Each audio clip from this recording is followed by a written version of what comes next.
And welcome everybody to a special live edition of the Everybody Pulls the Tarp podcast. I'm your host, Andrew Moses. And like Jen said, each week I sit down with inspirational people and we talk leadership, work ethic, teamwork, and more. First off, I want to thank Penn State University and the Smeal College of Business for hosting this live show today. Penn State has been and always will be such an important part of my personal and professional life. So it's great to get together, even if it's just virtual, with my Penn State family, extended family, and anybody who's a friend of a Penn Stater. Next, I want to thank all of you for tuning in. I see in the chat you're tuning in today from a lot of different places. I think we have 16 people are tuning in from over 16 different countries today, which is incredible. And it's just a true testament to the fact that Penn Staters are everywhere, Krieger's fans are everywhere, and people all over the world are just inspired by great leadership, great teamwork, and tremendous work ethic. So before we get started, I want to just touch on two quick things. One, in celebration of today's live show, I'm doing a little giveaway on Instagram. So we're giving away a $50 Amazon gift card, an autographed soccer ball from Allie, and I'm going to ship you one of my favorite leadership books. All you have to do to enter is you got to make sure you're following me at Andrew Moses 123 and following Allie at Allie Krieger, and then just head to my feed and like the post about today's event, and you're entered. That's it. Second, just want to reiterate what Jen said. We know we're on Zoom, and we know we'd all, prefer to be in the Schwab Auditorium or in some classroom in the business building, but we want this event to be as interactive as possible today. So at any point, drop a question in the webinar chat, and we'll get to as many as we possibly can. I know everybody has a ton of questions for Allie about her career. So without further ado, I want to introduce my special guest today. She's a two-time World Cup champion, an Olympian, an international soccer sensation, a fellow class of 2007 Penn State alumni. Now, the difference between Allie and I, she led the women's soccer team to 4 consecutive Big Ten titles. That's right, 4. Let's give it a warm welcome for the one and only Allie Krieger. Hi, everybody. It's so great to be here. Thank you, Andrew, for that amazing introduction. I'm so excited to talk to you and also the alumni, the amazing alumni, and my fans all around the world. So thank you all for joining. I've seen everyone in the chat, so it's an honor to be here. Allie, we can all tell from the background, and you and I chatted yesterday. Yes. You are at women's national team camp. So how does it feel to be back with the crew? Oh, it's amazing. This is our day off today, so I'm so excited to be joining you and have plenty of time to chat. So it's been so nice, and we do have some of the younger players and some players from the NWSL who deserve this call up to be in camp with us, and it's been really fun. Obviously, the first couple of days just try to get the cobwebs out from these 7 months of random trainings and obviously. Getting back into the swing of things. So yeah, this is just a great week or 10 days, I should say, to get back together and get back on this train of focusing for the Olympics. So obviously, Allie, I want to start, I've been thinking a lot lately about the word sacrifice. We're all making sacrifices, right? I mean, we would all, like I said earlier, we'd all rather be in the Eisenhower Auditorium doing this event or, in some classroom in Thomas Building. But we're social distancing and we're doing all kinds of different things. We're all making sacrifices. My girls are going to school online. But when I think about an elite performer in any space, right? In sports, in business, in entertainment, it's really all about sacrifice. Throughout your life, you're making sacrifices. And I guess where I want to start with you today is, as you think back on your career, even all the way back to your childhood or your time at Penn State, what sacrifices did you make in order to achieve the greatness that you achieved? Yeah, great question. This I shouldn't say job because it's actually very fun for me and I love what I do. But the work that we do is a 24-hour job. So you're sacrificing your time with your family, your friends. You're sacrificing holidays. You're sacrificing, weddings and funerals and just time, quality time with the people who you love. And it's it's difficult, but it is what we love to do, and we love to win, we love to succeed, and we love to have fun. And this is why we do what we do. And we love to inspire and motivate others to want to be just as successful and just to work just as hard, and have that, certain mentality, to never give up and to follow your dreams. And it's really important that, you understand that I don't really see it as a sacrifice, because it's where I want to be and it's who I want to be, and it's everything that I embody is wanting to be successful and be good at something. And so I don't know if I would use the word sacrifice. I would just say this is where I want to be, and I'm willing to, sacrifice certain things in order to win championships and be a part of a team that's bigger than myself. So, or be a part of something that's bigger than myself. So I don't know if I consider it sacrifice. Yes, we do miss out on a lot of things.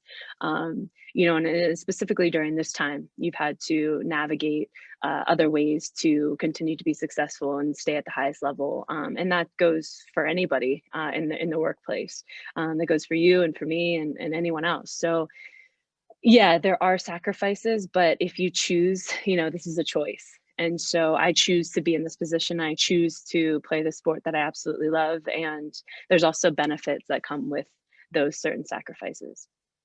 You mentioned there being part of something that's bigger than yourself. Mm-hmm. And you and I have talked about the name of my podcast is Everybody Pulls the Tarp. And it's all based mm-hmm. upon a philosophy that I have, that great teams and great organizations everywhere are powered by individuals who contribute in unexpected ways. And I get asked all the time, well, why do you call it Everybody Pulls the Tarp? And, for me, it goes back to 16 years ago. My first internship, I was a student at mm-hmm. Penn State, and I had a front office internship working for a minor league baseball team. And I show up on the first day. I think I'm going to learn the business of sports. And they tell me to bring a pair of old clothes the next day and keep them in the locker room so that I could pull the tarp on and off the baseball field when it rains. And I say, what are you guys talking about? Yeah. All right. I'm like, what are you talking about? And they explained to me just real quick, right? They say, look, we've got the same dirt as the big league club. We've got the same grass as the big league club. The field is the same size, right? I said, 100%. They said, but they have a grounds crew of like 20 people up there at the show. We've got 5, 6, 7. So everybody, CEO mm-hmm. down to you, Andrew, the newest intern, you're going to pull the tarp when it rains. So it really it's instilled in me my entire life, this philosophy that, I've got to contribute in ways way outside the bounds of the job description.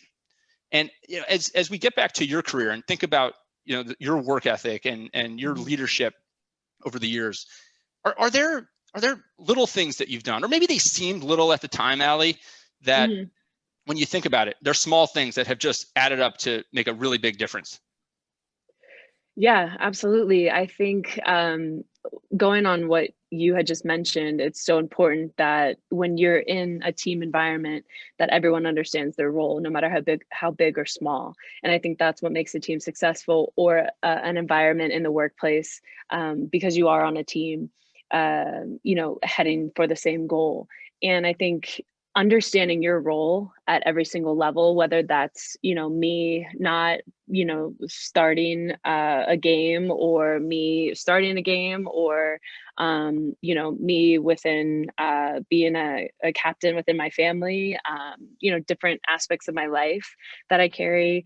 I think that you have to have a good understanding of your role, and then in order to be successful. So if you understand what's expected of you, and you understand a certain standard that you are willing to bring to the table and bring into that role that is expected of you, that's when you find success. Because, for example, say, towards now with the national team, maybe I'm not starting every single game.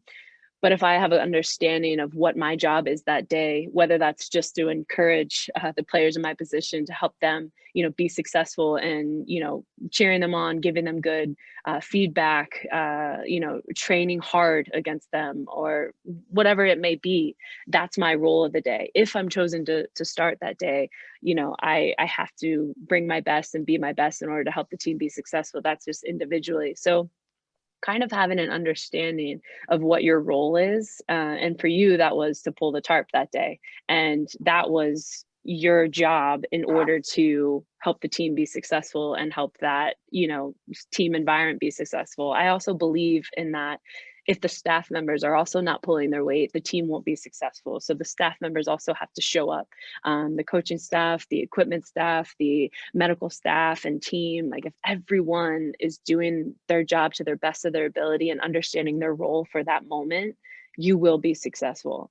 And I think that it's really important to have that mentality in everything that you do. So when I think about your career, Allie, right, and some of the things that you just said there, like what comes to mind for me is the phrase self-starter. Like there are some people who are just self-starters, right, or learn to self-start and drive their careers. And we'll get to your time at Penn State in a bit, but I want to talk a little bit about after Penn State. So after Penn State, there really wasn't necessarily a clear step. There wasn't a professional league. There wasn't necessarily like, this is what Allie's going to do next. So you decide to go play in Germany. Talk about the thought process that went into that and what that experience was like. At that moment, I was obviously, unfortunately, our league in the United States folded. So we didn't really have many options when I graduated in 2007. And I wanted to get to the highest level. My goal was to make the national team and play at the highest level possible. So at that time I was on the U23 national team, and I was still training with, in the spring season of my senior year, I was still training with, Penn State women's soccer, which was really great. And then after I graduated, I went to, with the U23 team for a tournament. And I was seen by a few of, European coaches there. It was in Vasa, Finland at the time, that summer. I think it was in June or July. And I, thought to myself, if I want to make it to the next level, I need to, give myself or put myself in an environment that's going to challenge me, that's going to help me grow and become a better player, and more importantly, a better person. And so I need to, take this risk. And I ended up, having a trial with FSC Frankfurt at the time, which I saw in the chat. Yes, I do miss Germany so much. And I, Frankfurt will always be my second home. But anyway, besides that, I knew I needed to go over there in order to be seen by, our national team coach, because if you weren't currently on the national team, it was really difficult to have an opportunity to get into camp if you weren't really known through that process.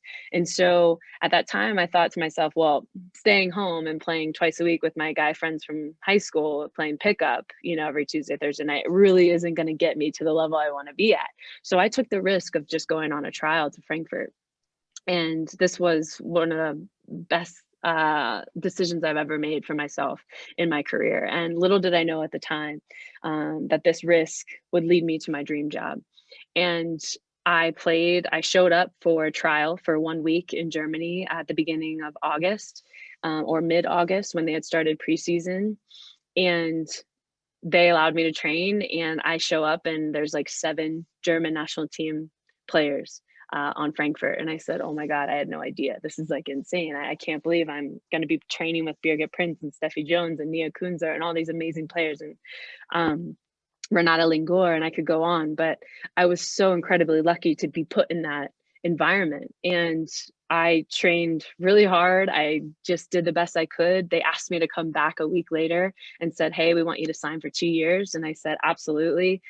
This was, an opportunity for me to challenge me. It made me uncomfortable. I think when you put yourself in uncomfortable situations, that's when you grow the most.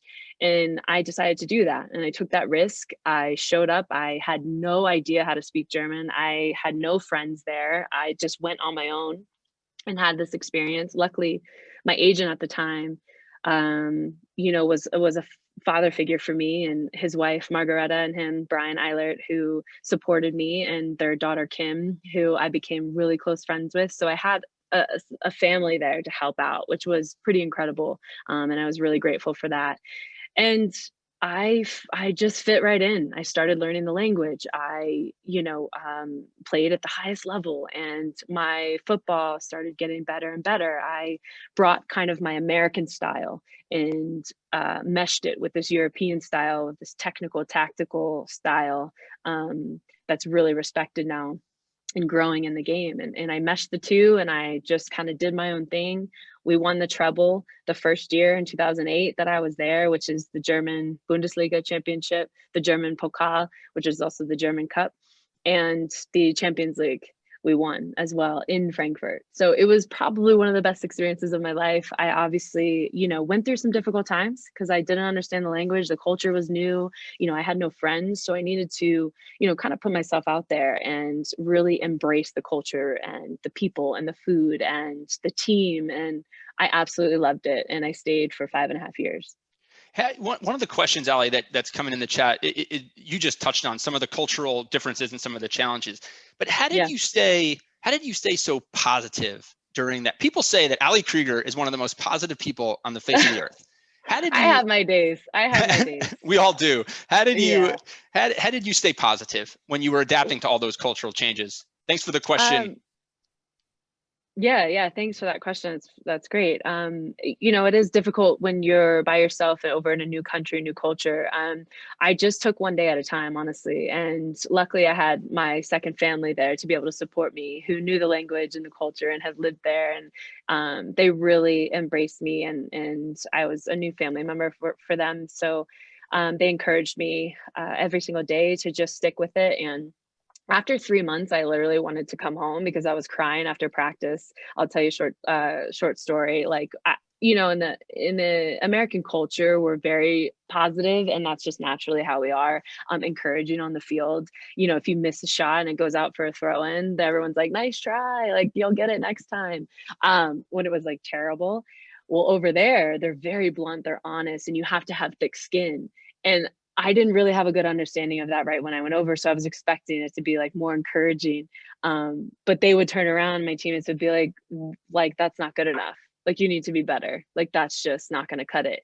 And I remember after training one day, I was just really upset because I wasn't used to that.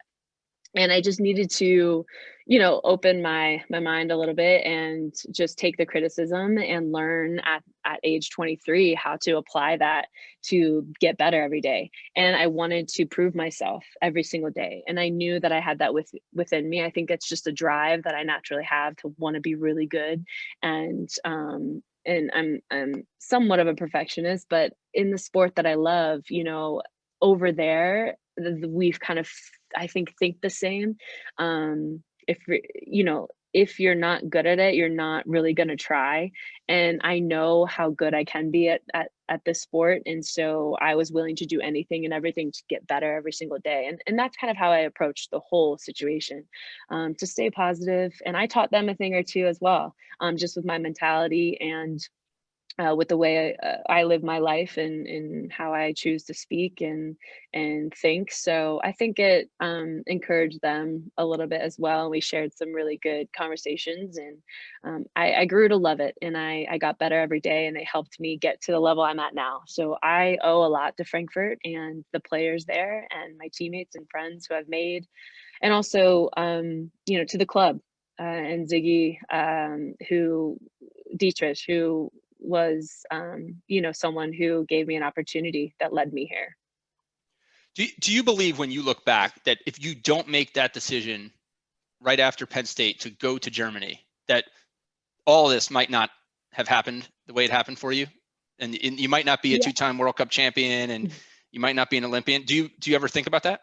Yes, I do. I know that I probably would have found a way at some point. That's just how I am. I'm so determined and driven to want to succeed and follow my dreams.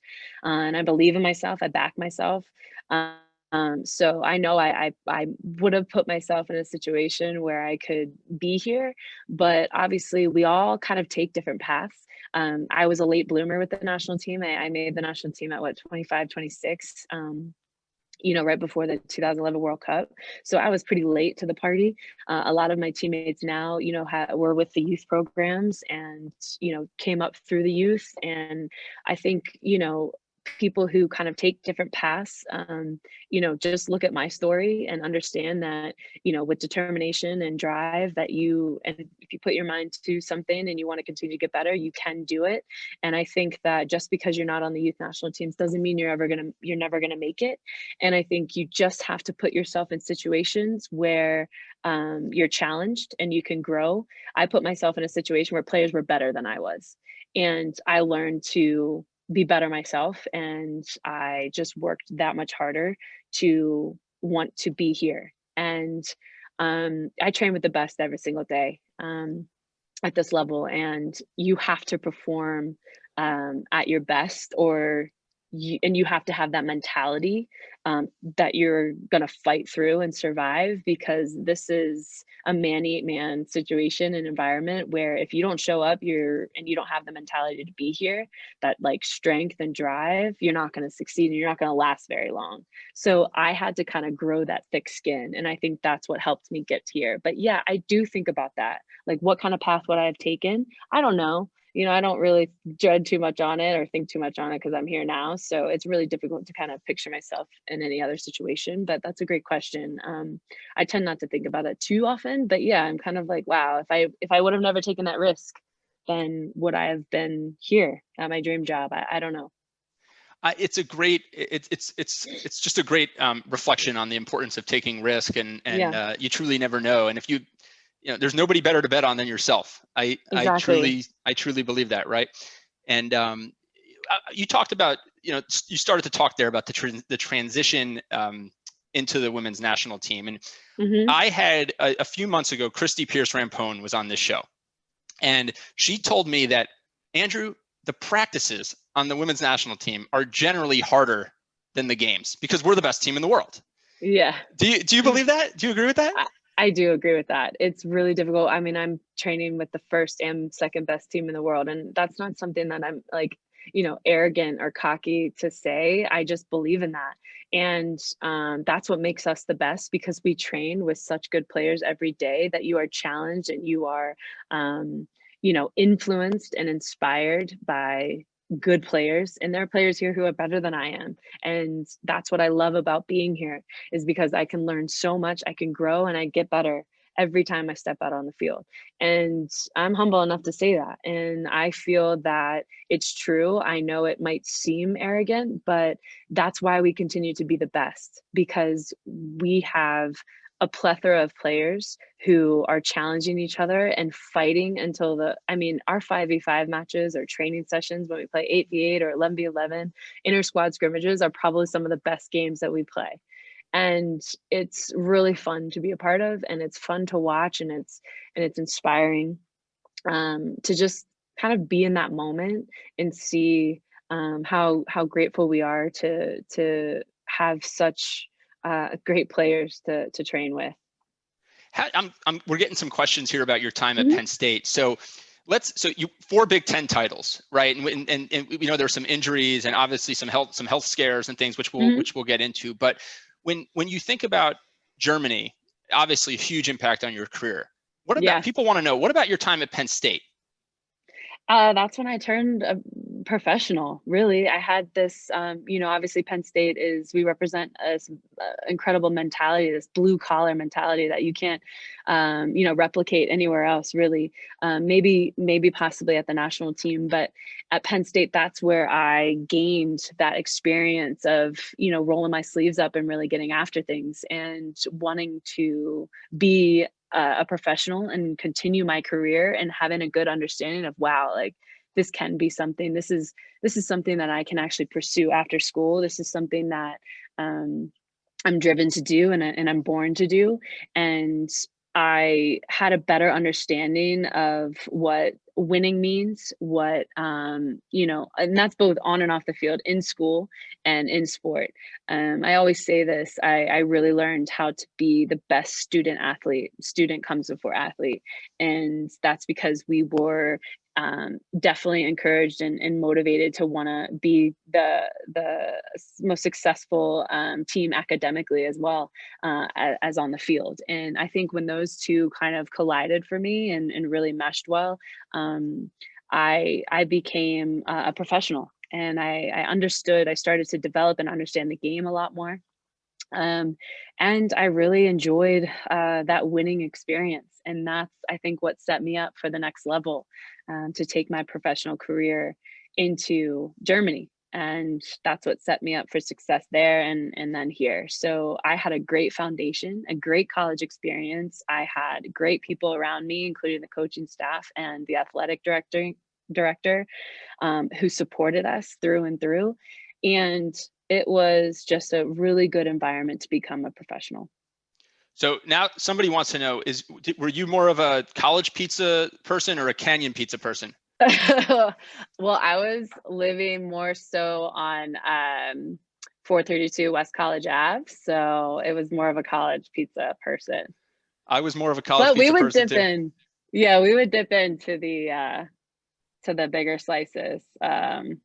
Over on, gosh, was it Beaver? Oh God, I shouldn't be saying this. I'm forgetting this. Yeah, a couple of comments in the chat here. Everybody's voting for college pizza, but I agree. I agree. Yeah, I mean, both are great. Both are great. Let's be honest.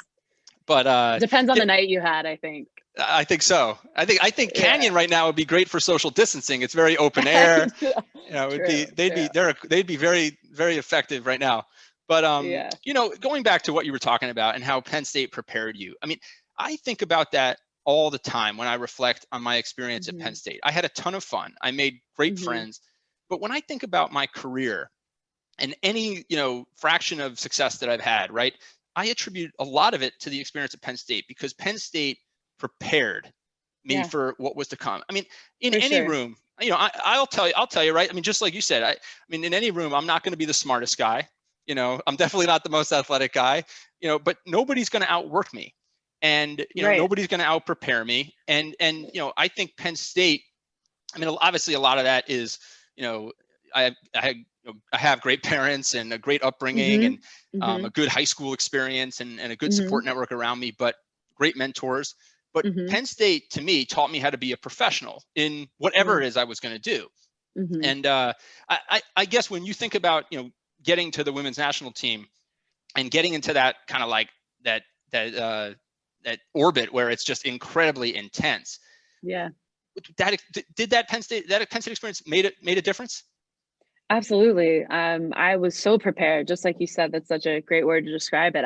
My preparation from college and kind of every single day learning that blue collar mentality and how to fight through anything in order to be successful and win was something that I carried on through my whole career and still to this day. So I'm so happy that we had that foundation there, both on and off the field.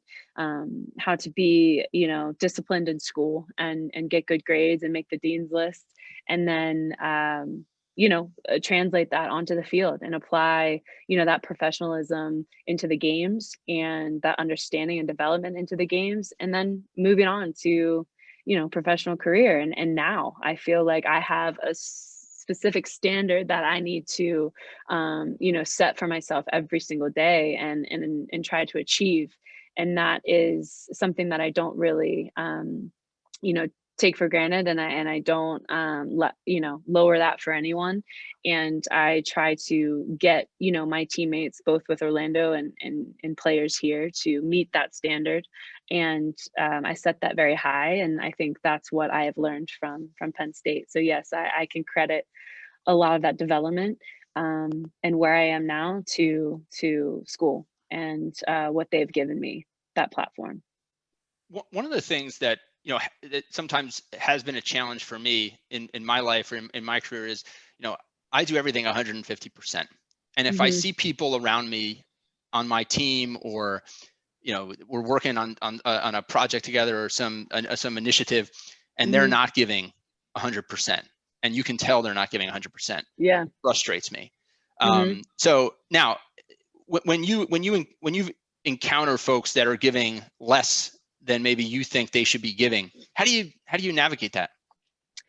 Great question. I, you know, try to encourage them and like understanding what or why they're not willing to give that, but they won't last very long in the environment that I put myself in if they're not willing to give 110%. And that comes from mentality as well. But if they don't have a good understanding of that, then ask the right questions. You have to, in order to understand the level or the standard that you need to bring every single day. If you don't know, then you need to ask the right questions. People don't know things that they don't know. And you ask the right questions, but also I'm a leader who loves to support but demand. I'm really supportive, and I can be really nice and build you up, but I expect you to work really hard and have that hardcore mentality on the field, and that winning mentality, or else I just can't bother. And I think that's with anything that I do. I just want to be good at something, and I think encourage other people and inspire other people to want to be good at something too. But I put everything into what I'm doing, and with football, comes that comes easy to me because I love it so much and I'm so passionate about it. And I think I'm supportive yet demanding. So I just demand more from my teammates and encourage them to want to get better every day, and then apply that to their opportunities. One of the conversations I had a number of months ago, another one was with one of the top volleyball coaches in the country. She's at the University of Florida. She's won 15 SEC Coach of the Year awards. And I asked her if she coaches to perfection. And she said, no. She said, I don't coach to perfection. I coach to get a little better this afternoon than we were this morning. What are your thoughts on that? How do you said earlier, you're a perfectionist. How do you balance, the chase for perfection with what's realistic? I do a lot of breathing exercises. I can tell you that. No, I can agree with her on that. I think it's really important to set short goals.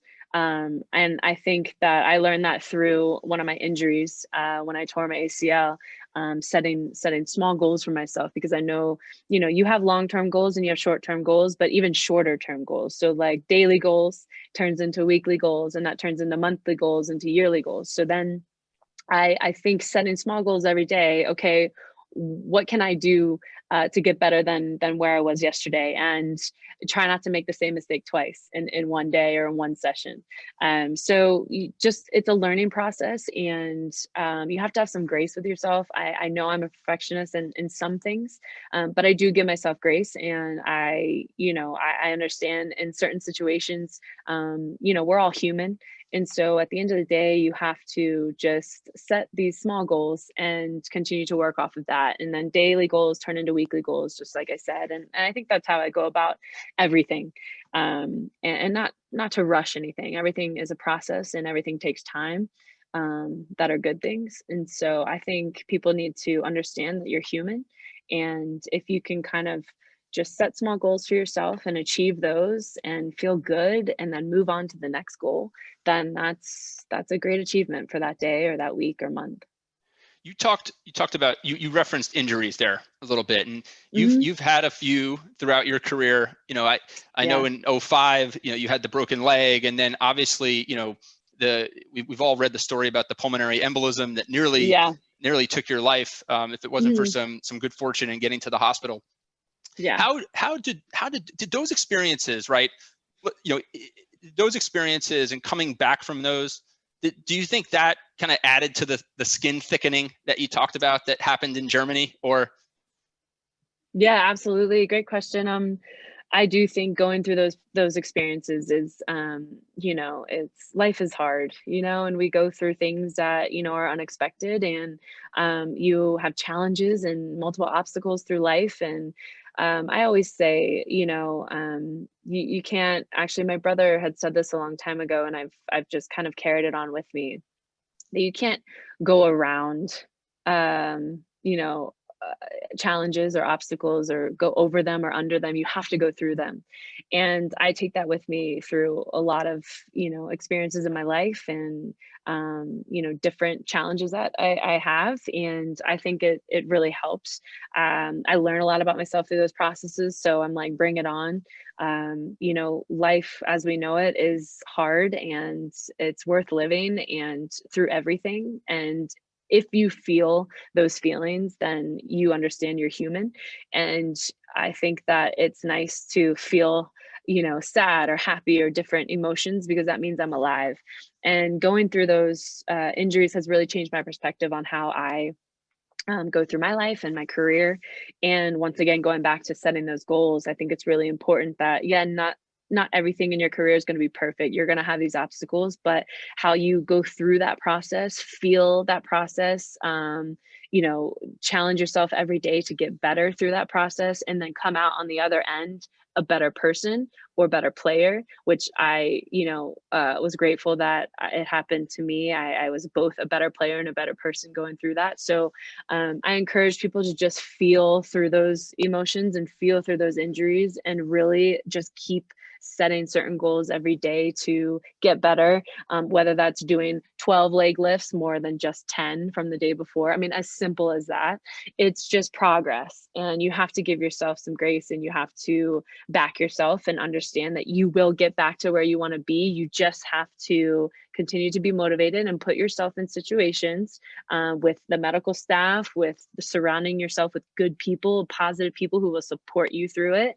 And understand to back yourself, and know that you will be better going through that process, whether that be, just as an individual, and then also as a player. You're going to have more perspective on how to deal with life challenges in the future. So let's fast forward to 2015, a great time, right? World Cup. Yeah. You start all 7 games. Yeah. You guys hold the opponents scoreless. I'm just making sure I get the number right here, because it was staggering. 539 minutes. It was a record. The defense that you led only allowed 3 goals in 7 games, 5 consecutive shutouts. I mean, I could go on and on. There you go. Give yourself a little moment there, right? Great experience. Talk about how that experience in 2015. I mean, right? You bring all this together, right? You think about the childhood. You think about the experience at Penn State, all the adversity. And then you get there in 2015, and you are as integral a part of what all of us watched on TV and seeing that team come together. Talk about that a minute.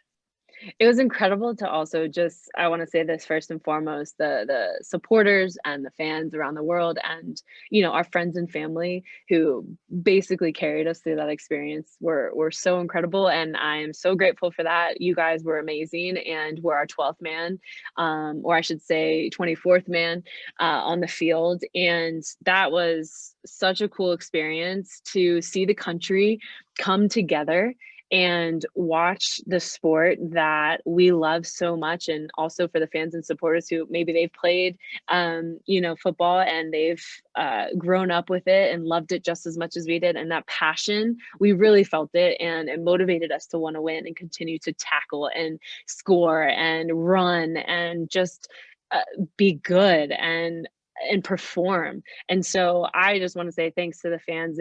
It was an incredible year, incredible experience. The World Cup is the pinnacle of our sport. It is the best tournament in the world, the most popular tournament in the world, I should say, for any sport. And to win that in that fashion and have kind of like a repeat and a revenge against Japan was a dream come true. And that's how I can explain it. Other than playing on the turf. But you know what? We had to just swallow that pill and say, listen, everyone else has to play on it too. And we're going to get the job done. So let's go. And no one's going to stop us, and just watch us shine. So 2015, let's move to 2016. So the Olympics, the Olympics don't end the way we all expected, and certainly the way you guys wanted. But I'm not sure you know this, but you were the first national team player to get back on the field with her professional team back in the States. Yeah. Talk about that for a minute. Everybody else got back. It took them a few more days, but you were right back there. What motivated you to just get back on the field with your team back home? First and foremost, I'm very loyal to my teams, and for club, I think it's really important to take it very serious, and it is serious to me. And I love club football. I've always loved it, as you could see, going over to Germany and playing there for 5.5 years. And it's so fun for me to play club and in the NWSL, and I respect my teammates. I respect the organizations, each and every one of them. And I think in order for the NWSL to grow to where we want it to be, we have to take it serious, and we have to show up. And I'm the type of player that's going to show up for my team no matter what. And I obviously didn't have as many minutes as I wanted to in Rio, which, you know, it is what it is. And I felt good enough and confident enough to be able to go back and play right away. Also, you know, playing with DC that year, our team was doing so well. Even without us, like Crystal and I were like, oh God, do we even go back? Like, I mean, they're doing just fine. Like, what, you know, should we bother? Like, you know, they're doing great. You know, what if we ruin the whole streak? We were, I think, in first, second place that year. And, you know, going to the Olympics, I was really obviously excited, no doubt about it. Like that's, you know, on my list still to win a gold medal. So I'm pushing to do that. But, you know, I was upset. I was missing a few games with club at the time, you know, because our big tournaments are through our NWSL season. It's just the way it is. We move on from it. But going back was really encouraging because I felt like I was so motivated after that loss to Sweden. I was so motivated to want to win and want to succeed with my club team and get to the final. And we ended up doing that year. Unfortunately, it was another tough loss for me with the club, but we had a great team. I loved the team chemistry with DC. I will never forget it. I'm grateful for that organization and those 4 years that I had there because it's my hometown. So I loved it. And yeah, credit to the girls who, you know, who just excelled during that time that Crystal and I were away. And when we joined the team again, it was great. And I respect, you know, club football so much. And I'm very loyal to my club, no matter the circumstances. And I'm sure a lot of the fans can see that. And that's important to me. Again, you know, to me, I think about pulling the tarp, right? And it's sometimes you lead, sometimes, you know, the best leaders are leading without saying anything, right? And I think back to that, and when I think about the fact that, you know, you were back so quickly, even if you didn't say anything, just showing up, I'm sure meant, you know, the world to the rest of the club team. Yeah, so, I think it built some confidence right away, so it was good. Sure. Well, so let's talk about, let's kind of stay on that. We'll get, I've got some people here chatting, say, don't talk about 2016. We got to talk about we got to go through it, right? We got to talk about the highs and the lows. And you and I have talked about obviously the period between 2017 and 2019, where you were essentially cut from the national team without any real reason given to you or any real good reason I could find, right? Yeah. And you know, I think a lot, very different, right? I'm no World Cup athlete, but I think back on the start of my career, and you and I have talked about this. I was an accounting major at Penn State, and when you're an accounting major at Penn State, the big four accounting firms recruit you like crazy, and they want to get as many Penn State accounting students into the big four, and they wine and dine you, and they give you signing bonuses and all kinds of things. So I joined one of the big four accounting firms, and then 13 months in, it's 2009. The economic crisis, hits the country, and I get laid off. Just, you know, I come in for work, and they tell me to go home, and that's it. And I've got to sit there and figure out, okay, like for a couple of years, you guys all thought, you know, I was pretty good, and we're going to be pretty useful here, and now I've got to figure out what's next. I got to pack my shit. Yeah, you know, and there's no path for me. I don't know what's next. And I didn't pick up and go to Germany, but I moved from New Jersey to the DC area and started fresh with a new company that I'm still with here, you know, 12 years later. But I think about that a lot. And I believe that that experience, you know, just like the tarp pulling, that was another experience that thickened my skin and taught me to never take anything for granted as it pertains to my career. So we know that that your 17 to 19 has, you know, a happy ending in 2019, which we'll get to. But what was your mindset in those 2 years when you were effectively away from the women's national team? Yeah, you know, I was obviously devastated. This was, you know, or this is my dream job, and this is what I've been doing for over 9 years, 10 years now. But at that time, it was about 9 years, 8 or 9 years. And I had been on the team for so long. And so I, you know, had an adjustment period, because I was like, wow, this is something very new to me. I don't understand the reason. It's not always going to be the case, unfortunately for many of us, living our lives. And it felt like it was some type of relationship that was just broken up just suddenly without any closure. I could kind of best describe it as that. And you kind of need closure for a specific relationship in order to move on, and that's what I felt like was missing. And so I didn't really have that, and I just had to sit with it and deal with it. And I went through a really depressing period. I don't think I shouted it from the rooftops, but I was really upset, and I really struggled for some time mentally, and just kind of not having a good understanding of why I wasn't good enough or why I didn't deserve to be there, because I was doing really well in club, and I had one of the best seasons of my club careers, or just football careers, in 2016 and 17, I should say.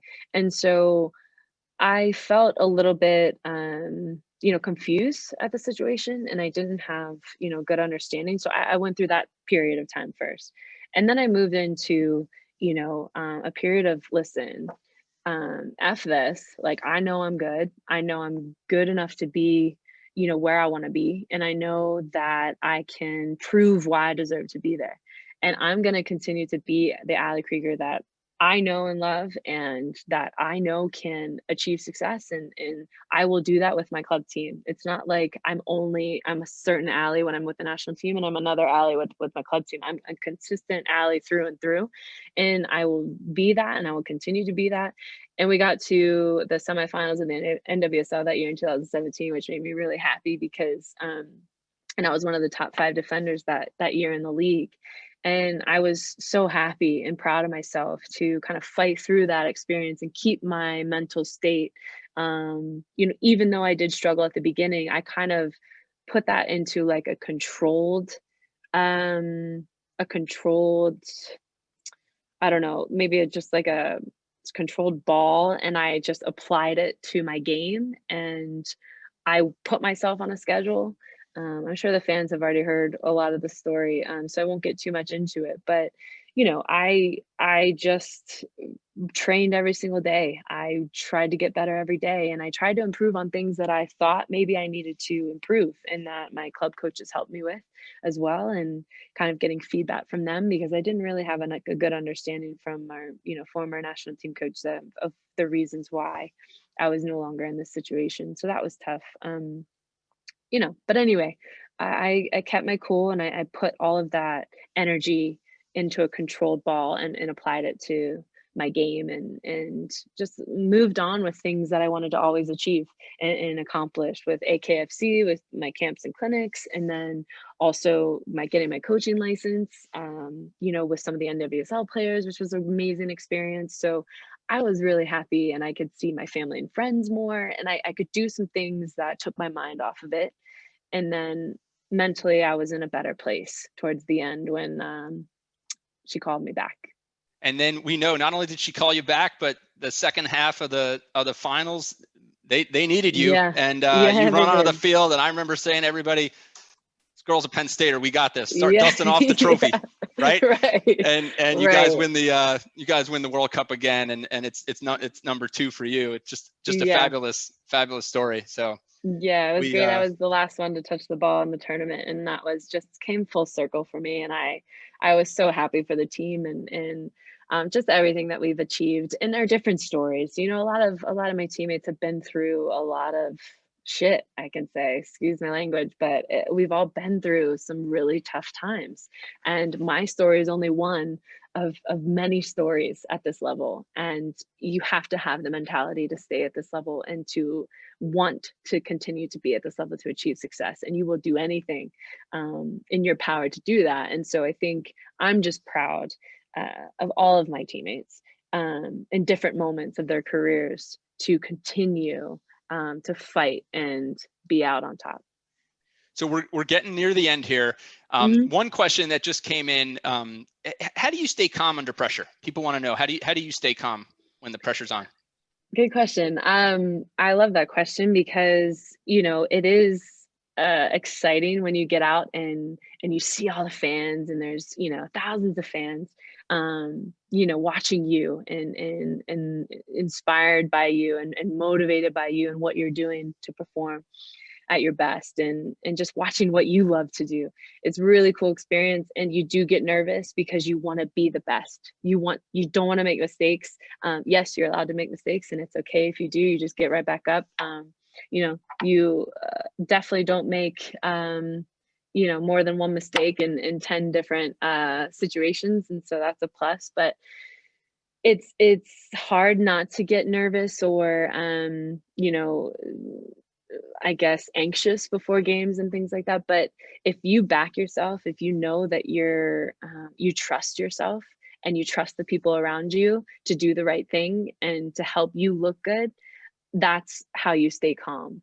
So for me, I know that I have a lot of my teammates who look up to me, and how I have to carry sometimes some players, and I'm willing to do that because I'm mentally fit enough and strong enough to do that. But I know that they're going to back me too, and I trust them, and they trust me. And I think that's a really key word in this topic, because trust is huge and having mentality is huge at this level. So I trust myself, I trust my teammates, and that's how I stay calm. You always are taking on new challenges. So, we were supposed to do this event a few weeks ago, but you've got this budding broadcasting career. The second job. Second job. Talk about people. We were getting questions in the chat. People want to know about your experience jumping into broadcasting. And I guess I would, just to sum up some of the questions that we're getting here, how would you say that the jump to broadcasting is maybe impacting you as a player? It's so fun. I love it. I'm having such a good time. The guys who I work with are incredible, and they support me and they set me up for success with the questions that they ask. And we're learning from each other and our different, I guess, experiences of the game is really, really fun to share. And the knowledge that we have is great. So I think that when I'm watching games, I'm analyzing so much more now, and I'm really seeing themes of play during the game. And I really apply that to certain questions that I ask the players and coaches, or, how I'm answering the questions that are asked of me. And I find it very interesting because I do have to watch a lot of soccer. There's so much preparation in this. It's a lot harder than what you see on TV. I spend hours after practice. I get home from training. I take the dogs on a walk, and then I come back and I sit in the office and I prepare. I watch clips of the opponent. I watch clips of, Orlando City, obviously. I watch interviews. I'm on press conferences. I'm on media calls. There's so much more to it than what you see as a supporter or fan. And so I have so much respect for broadcast crews and media crews. And I think that the work that they do is really should be respected, because it's tough. It's also fun to just talk football. I really enjoy it, and I'm learning a lot. And yes, it does help me as a player. I see it from a different view.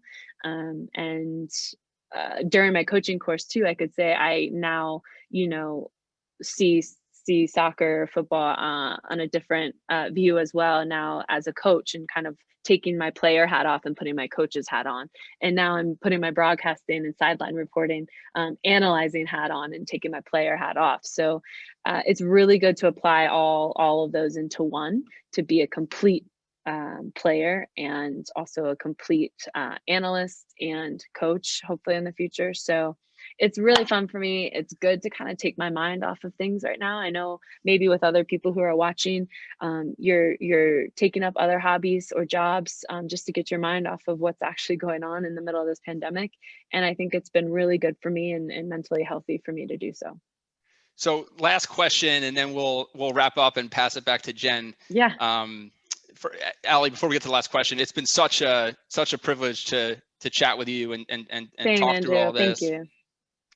I guess, one question I have, right? And I think you still have chapters to write on the field, but when the Allie Krieger as a player story is done, right? Whenever that is, what do you want people to think when they say Allie Krieger? I just want people to understand that I'm leaving the game better than where I found it. And I'm not just a footballer. I'm a human being, and I, never want to just be defined by soccer. I want to be defined by being a good person, being a good teammate, and being a hard worker, and inspiring other people to do the same. So I, first and foremost, I care about how I make people feel. And at the end of the day, that's what people remember most. And I think that goes along with how you treat fans and how you treat, club officials and how you treat your teammates. That's really important. And staff members within the national team, staff members within the club organizations, and most importantly, my family. And I just have respect for everyone and what they do. At the end of the day, and I think it's important that we treat each other like that, and we help each other, because people need people. And I just want people to remember me not just by a footballer, but as a good person who's empathetic and who cares about other people.